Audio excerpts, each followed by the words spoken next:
วปลา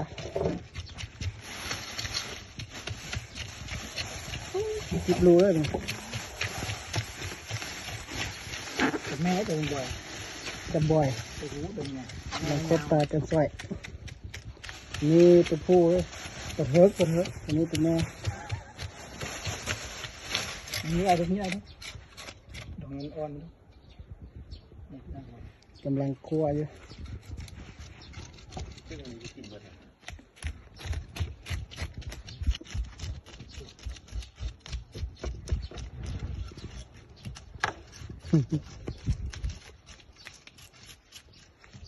แม่นธรรมดาแล้วสงสัย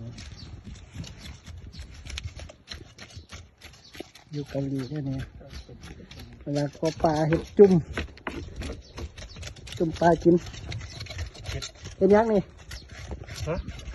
กลัวยักษ์กลัวปลาวะ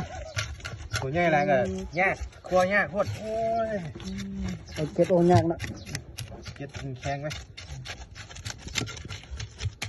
และอยู่บ้านเขามีปลาใหญ่ๆเลย